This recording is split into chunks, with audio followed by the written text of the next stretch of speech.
Welcome back to the Hannover Fair. Atos is so proud to be here. We already told you that in the morning. We had the very first session, our Breakfast TV, telling you a little bit about what's going on, about the great customer interviews we already had, and about everything that is going on. Now it seems that there are no people, but because we are live right now, we asked some of them to go a little bit aside, and so that we can also show that to you and you have the experience of sort of being live. In regards of experience, sometimes there is a thing we call quality of experience, quality of matter, but quality inspection is one of the super interesting showcases we have here today. And for this, we have to look a little bit closer. Right, so here we are. Great to meet you here, Pierre Jarich. It's awesome here. I was talking about quality inspection, what we're doing here. 5 minutes ago, there were people crowded here. I thought like, oh, that's a rock star, yeah, with the laser gun, or we just called you the quality James Bond. Exactly. But tell us a little bit more about that quality inspection, why we need it, and just like, please go ahead. Yeah, thank you, Friso. And welcome. Exactly, we had a lot of people on our booth today, especially on quality inspection with computer vision. What we present to our customers is for the manufacturing, it's very important to digitalize solutions like quality, because you can produce and collect data on the shop floor, but if in the end the product is not good, right, the customers will not buy it, okay? So it's important to bring a lot of automation, because if customers from manufacturing want to ramp up their production, you don't want to have bottlenecks, especially on the quality stand. So we propose different kind of solutions. We always start from the hardware standpoint. So we are not a hardware company, you know, but we work with different partners, and we adapt the hardware to the use case of the customer, because we want to have always the right quantity of pixel per square millimeter so we can spot any kind of defects. And for example, for the demo we've got here, we are working on the aerospace sector, and we are looking at the flushness of rivets, so it's a bit technical, and we've got an accuracy of 0.03 millimeter. Wow, that's amazing. So to do so, we've got specific hardware. So we are scanning, with different kind of lights, and we are creating a cloud of 3D points, okay?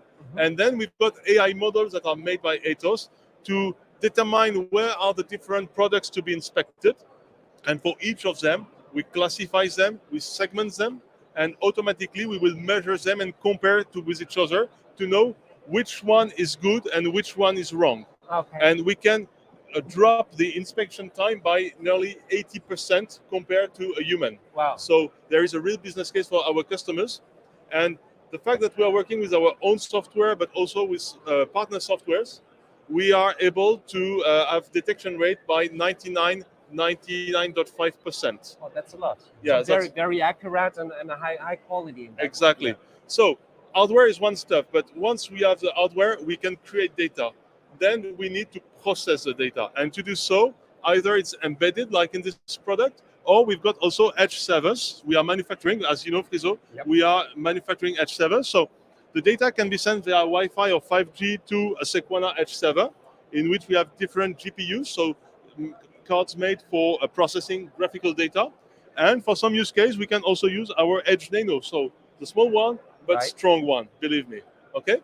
So once we've got the processing, then we apply different models. So as I said earlier, we've got our own software to build AI models, pre-trained models, so we can accelerate the go-to-market of the solution for our customers. So we are talking about weeks and not about months to build a new project.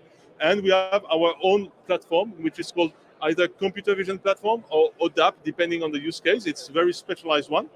And we are also on top building vertical use cases, like this one for aerospace, or the one for automotive, the one for food industry. So we have different customers already working on this kind of computer vision quality controls. And we do not have to forget that we are an IT company. So making such solutions, we have to integrate it with the IT of the customers. Sure. Because once we know there is a defect on the product, this is a valuable information we have to share with the ERP, with the MES, or with quality information systems. So we are managing APIs, we are managing the integration of this, and we also have global expertise, especially with industrial consultants. So it's not only about technology, but where to apply the technology, how to apply it, so where to place the camera, who's going to use it, okay? We do not want to create interferences within the production line. We do not want to disturb the production. So it's important to have those 6 different building blocks so we can build custom-made solutions for our customers. Wow. That's really amazing. So you were mentioning about like aerospace. There's no second chance. If the rocket is up there, it's too late. If you get a defect, Yeah. and about like the learning models. But now you say like it just takes weeks and not months. Yeah. How is it typically done? For example, like So- how is a project like that set up? Where is it like very special to have a look at? How we used to work with our customers that wants to know if computer vision is applicable for their quality controls Right. is they start by sending us a sample of their products with defects. Yeah. Okay. So normally, if they are talking to us about quality, they already have products with defects. Okay. So either we receive the full product, or for example, for aircraft, we do not receive aircraft. We just receive piece So of then metals. they're not sending over the whole aircraft. No, Maybe just like for unfortunately not. just for all the viewers in there, I would like to show that a little bit what he's showing up right in that. So the different things where Yeah. you have defects, so you Exactly. can train the model and Exactly. then place it there. And then we have our own studio with different sensors. So we Right. generate our own data set based on the samples we received.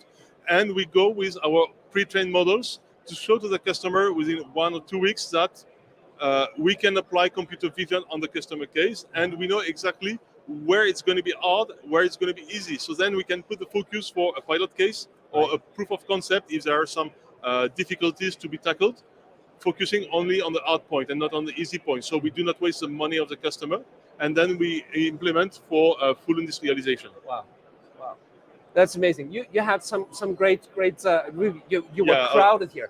What were the most questions you got in regards of that? Is there something you saw like, oh, there's a pattern? A lot of people are interested in that special thing. Is it something or very different? I have two types of customers. First type is, I have some defects. Are you able to find any kind of defect? So, as I said, we adapt our solutions to the defect of the customers. And I have other customers already coming with pictures of defects saying, I want to see that. So, are you able to make it? So, we have interesting talks with them. So, and we know we will go to the next steps with them. Wow, that's really amazing. That's awesome. Like about aerospace. So we have aerospace here. We have different other things here. Yeah. Yesterday we had additive manufacturing. We're also looking at other parts of that. That's something very special. Thank you so much, James Bond. Thank Can you. I take the mic? Of course. That's absolutely great. And I think, yeah, we can now let the crowd come back here to you. I'm Okay, perfect. Thank you. Now moving to something completely different. Talk about different things like artificial intelligence, data centers, and whatever it is done. We always hear about sustainability. Sustainability seems to be one of the words that shows up everywhere, nearly everywhere. But how can IT and data come together? How can technology be an integrated part? And how can Atos, maybe also with their partners, help doing that? So we're going to have a look on decarbonization and way more about that. And that's also, hi, great to have you all here. Maybe just like I give the mic over to you. Let's talk about decarbonization. We are here in front of a great tree. That's also one of the symbols, but not the only one. And we do way more than planting trees, right? Of course, yeah, of course. We are actually working with our clients to achieve net zero, Right. and we are helping them along the path. So from our vision is from A to zero. So we really start with the clients, and I will guide you through it, Right. and I will show you. Yeah, that's perfect. And let's start with what's the connection between Atos and eCorrect. Unfortunately, this one is in German now. Well, that's perfect. We might get subtitles, but if you are interested in that presentation, we're also very happy to send you the English version. No problem at all. Just post it into the comments or send us an email. We'll take care of that. Perfect. So exactly, in 2020, Atos acquired eCorrect. Yeah. eCorrect is a sustainability consultancy from the UK, and they were already a leading sustainability consultancy. And Atos is now working on, and we already achieved it in many ways, to connect this IT knowledge that we have and this expertise together with the sustainability expertise that is existing from eCorrect. And building these complementary skills leads to the first end-to-end portfolio that we offer in the market, which means we can really support our clients from the very start towards reaching net zero. And yeah, this is also here in our portfolio. Right. So what you can see here on the left side, we have Plan for Zero, which means strategy and target finding. So we support our clients in assessing scope 1, 2, and 3 emissions. Then we go over towards forecasting. We use several tools for this, and Verena will introduce us to That's perfect. some of these tools. Right. Yeah, afterwards we go towards measurement measuring here, reporting is of course a big topic in sustainability. And we are also working on compliance here. So EU regulatories such as CSRD, EU taxonomy, they are coming for all companies. We are also working on that. And yeah, then we go to Create for Zero, which is actually taking measures to reduce the carbon footprint of your company. And we have also several initiatives, several project-specific measures that we can implement here. And then we go to the last step, contribute to zero, which means there are always some emissions, the Right. so-called residual emissions that you cannot reduce on your own, so you have to compensate. And here we also develop our own projects, nature-based and technology projects, to help our clients to really get to this net zero goal. Wow, that's awesome. I heard about some of the nature-based projects, for example, mangroves. Maybe nobody's really thinking about like how mangroves can contribute to decarbonization, but they have a huge effect, cleaning and decarbonizing. But also seagrass, for example, is some of the research patterns, and that's like nature-based things besides trees, but trees are obvious. Marine decarbonization now gets quite a big topic, so that's very interesting. But you said like Atos acquired EcoAct. EcoAct is just like, no, it's one of the brands that are existing in the market. As far as I know, they also co-created the gold standard, so they know what they are talking about. Yeah, Definitely. right, and they know how to get it. And calculating things is the one thing. Now, for a company, I heard something about scopes, but I think Verena will tell us a little bit more about the scopes, right? Not to spoil a little more. How important is that right now? And also a bit of the feedback, the questions we are getting now, for example, here on the Hannover Fair, which is dedicated to manufacturing. Something you can already say about that? Yeah, there are a lot of questions. So you mentioned scopes. There Right. are different scopes, and they are essential, not only for reporting, but also for target setting, for actually taking measures to reduce them. Because before you take measures, you have to know where and Right. where's the biggest potential to actually reduce carbon emissions. So assessing these scopes is important. And scope 1 and scope 2, most companies are already kind of familiar with that or Yeah. getting familiar with that. But scope 3 is really a big issue. It's very hard to do that. So that's where I can hand over in a way to Sure. Verena, because that's what we do with product carbon footprint. And yeah, we developed a tool for it. That's right. That's perfect. So thank Yeah. you so much, Linus, and that's a perfect handover. Verena, scope 1, yes. Scope 2, yes. Scope 3, hard. How are we doing it, and how are we helping with that? Yes, exactly. I will show you a tool how That's we great. can do just that. 1 second. Absolutely, It no is problem. called the PCF tool. So it stands for the product carbon footprint. Right. You can see here how it's set up. So we use the data since we have Atos, the big IT Right. in the background. They know everything other than my colleague. The next colleague, he will tell you about the data behind it, so the SAP. Now I tell you a little bit about the sustainability side. Okay. So we see here the companies, which here, for example, is different sites. Then you have the products, the business processes, and then the emissions divided into scope 1, scope 2, and scope 3, which is very important. And what our tool has unique, we have this implemented with BASF. They have a lot of products, obviously a huge chemical company. So 35,000 products Wow. with all different processes, different products in between stages. So we can automate it with the SAP tool, get the data in there, and it calculates us for each product the carbon footprint. Then we see it divided in the emissions. For example, I will show you first a more relatively easy process. Okay. Exactly. So you see this process. Yeah. 1 the second. process- No, it's Yes. absolutely fine. So it's like what you mentioned about the products, but the whole process change. So to also get it clear from a product when we're talking about, like from its existing point where it exists or harvested, whatever, to where it is then used in the process. That's like what that map is showing. So we get proper values and not educated guesses like we did before. Right? Exactly. Yeah. So we have a huge database where we get proper values, and you see here, this is, so to say, for example, the raw material. So Okay. our external suppliers in the light blue, which then in the product and in the business process. And you see here, the arrows, they have different sizes. Right. The size shows how much emission each of the steps contributes. Okay. So you can see that, and we can also show this if it is important. We can show it by mass. Now Right. we have it per emissions, and you can see the arrows, the change. now you still see this is a relatively easy process, especially for the chemical industry.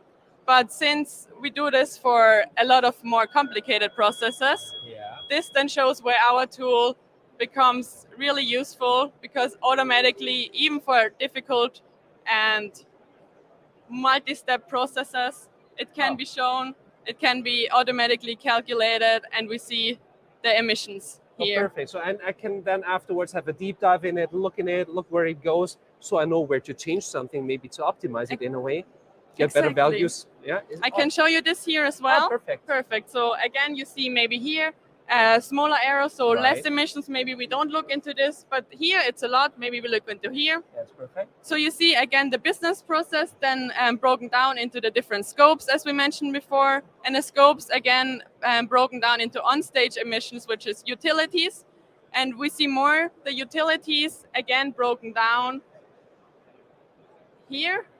The primary data we see, for example, a lot of our emissions come here from the waste, from the steam. So this is a huge impact we can have by improving those, for example, here, waste and steam, finding more sustainable options, and improving has a huge impact on the product's carbon footprint then. So I'm not just getting a number, like the footprint itself. You know, when I travel, I get like so and so many kilos used by, of course I go by train, but when I fly, for example, then I get so and so many kilos in a way, which is a number.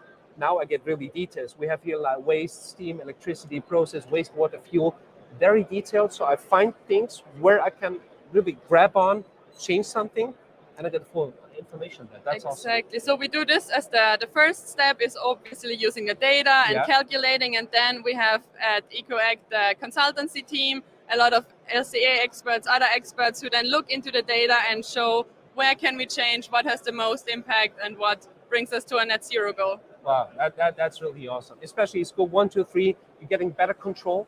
And if you are in control, if you can really measure it, you can change it. So that's what I learned. If you can't measure it, you cannot change it or alter it.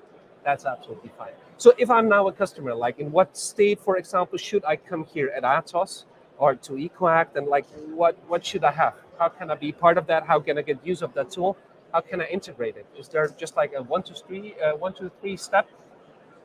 We are really customer focused. So as my colleague before showed us, we have the whole step from A. So maybe if you're still starting out with sustainability, we can support there and get you all the way to the net zero. If you're maybe more advanced already, you have calculated LCAs, we can also help you there and then support you from there to net zero. So we support you all the way, no matter where you stand. Okay, so no difference. If it's on the strategy, and I think it's pretty much on the strategy of every company right now, it has to be. Yes. Not just because of regulations, but also if we look into the future, it should be a goal on that. So we're helping out on that. We help calculate. So we're doing also climate consulting as an IT company, right? Exactly. Okay. So we combine the really hot topics right now, sustainability for one, and the IT and automation, as we use both here. Both really important, and wow. That's awesome. So it's digital decarbonized transformation and not just digital transformation anymore. You mentioned something which I was like hearing too. You can also combine that into SAP. Is that something I got right? How are things playing together here? Because SAP, one of the biggest tools here, and yes, this is no product placement, but we know it. It's one of the biggest ERP systems. Yeah. Procurement will in the future play a big role in what I buy because of the carbon footprint. Is this something you could show me or exactly? Here we also use the SAP, but we have SAP experts. So I introduce the SAP what a coincidence! it's so great. Well, yeah. Then nice over. that you're here, so I will hand over to you. Perfect. Thank you so much, Verena. That was really awesome. Holger, SAP decarbonization.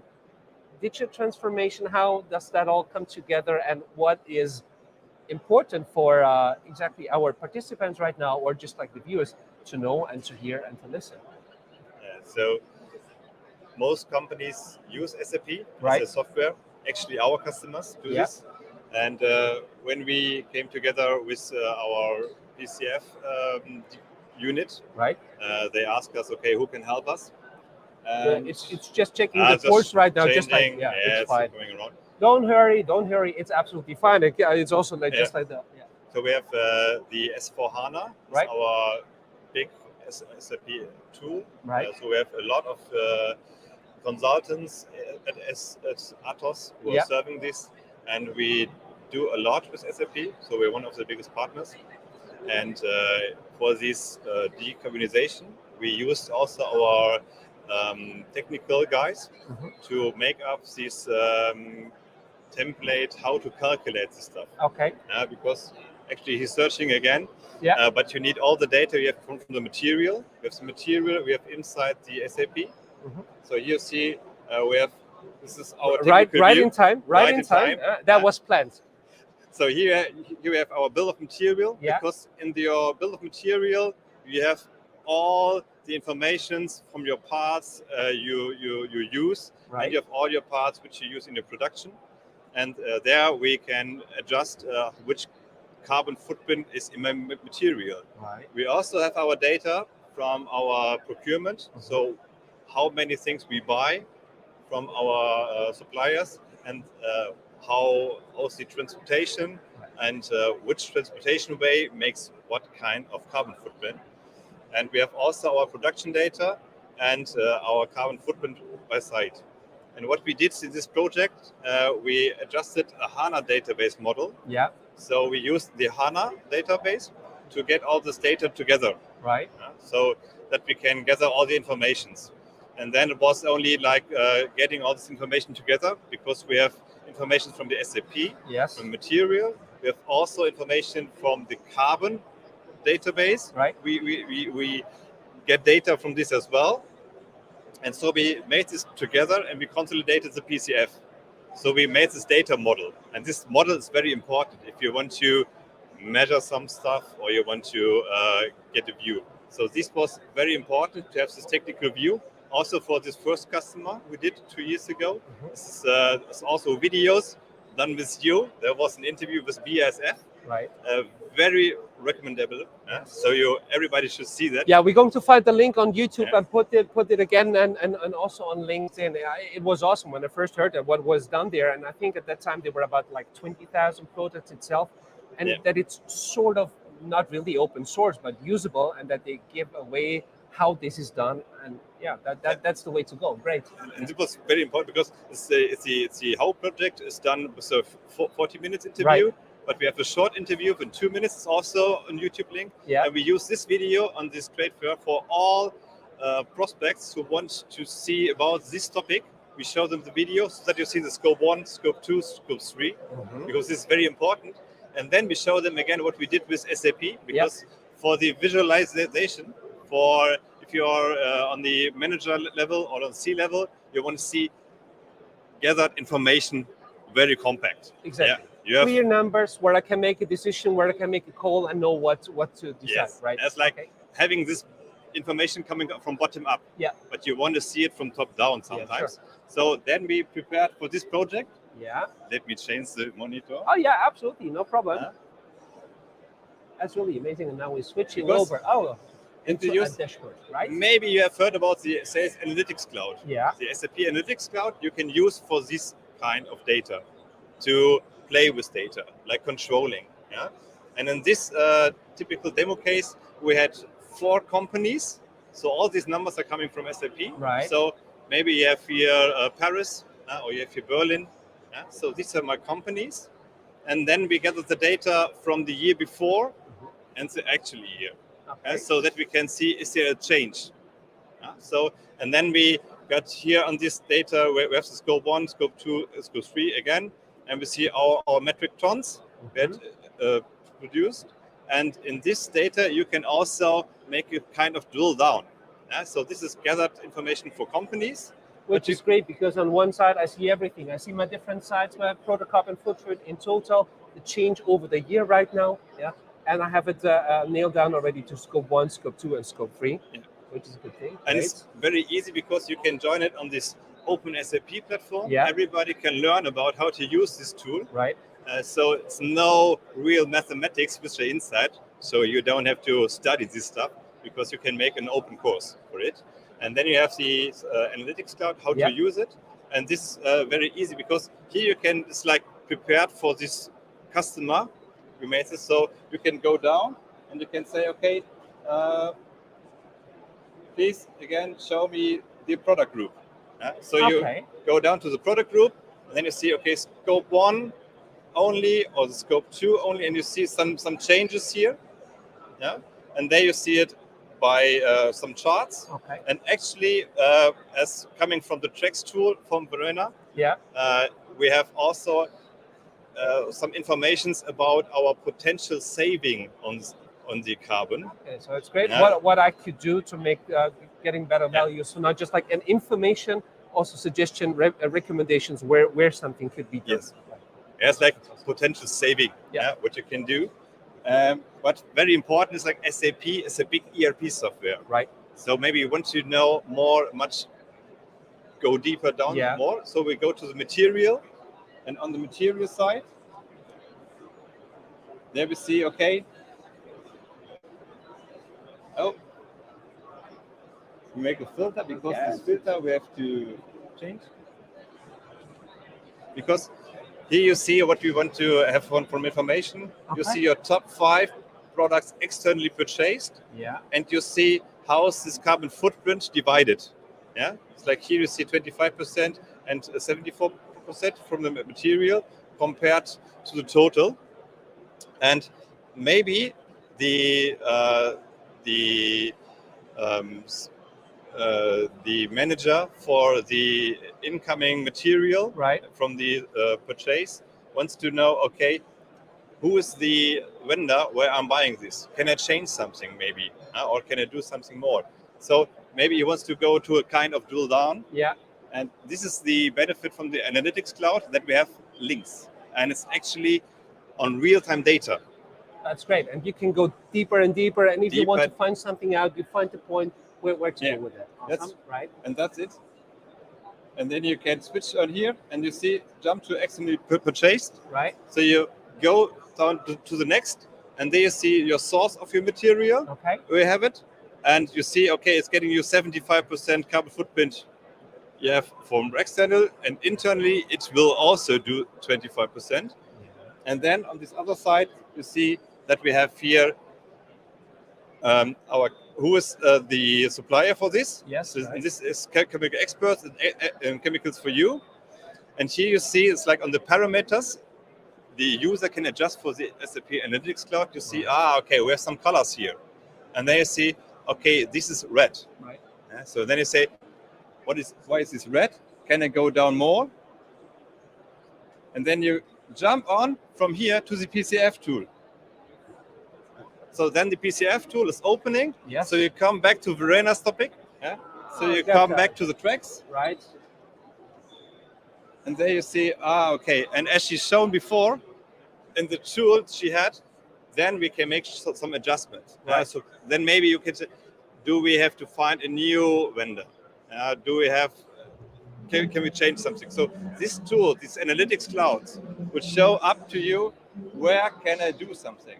Right. Yeah. So It absolutely makes sense. So where is it connected to SAP? That you get the information, that you know where to look at. That's sometimes the most important thing we ever do. Right. Awesome. Yeah. Okay. So, and actually on this trade fair, we're not only doing analytics cloud or a HANA database. It's like here coming more customers or also some prospects who want to know about our what we can recommend then to going to S4HANA. Right.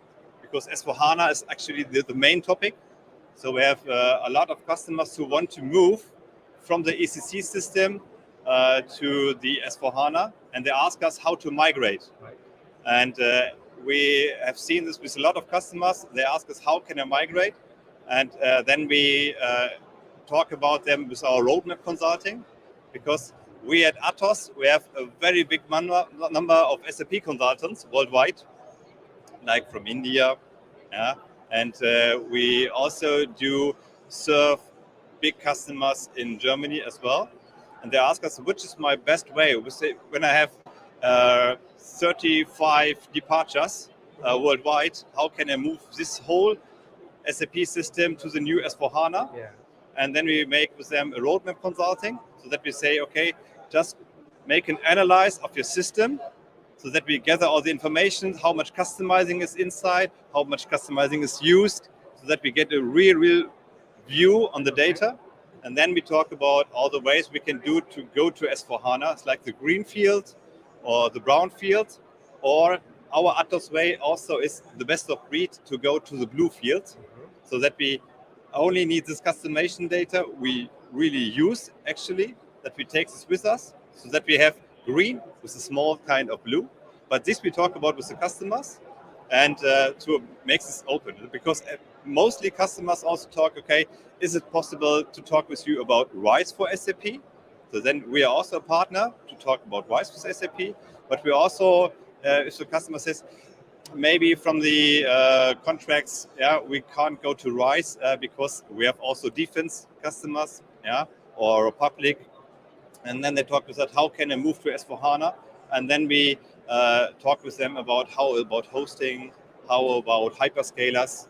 So we have a big partnership with AWS, with Azure, with Google Cloud, and so we can find the real best way for them to move to the S4. That's perfect. And that all comes together in that. And you're spoiling a little bit, because on the 9th of June, we're going to have another Atos Live, especially on that, with one of the hyperscalers you mentioned. And talk exactly about that. Also, where is the difference with your colleague? Maybe you can join. Thank you. Just looking at the time, we plan to have a 30 minutes. That was a great presentation. Thank you so much. And as we need to open the booth again for the participators who are already waiting, I would say thank you so much, Holger. It was a pleasure.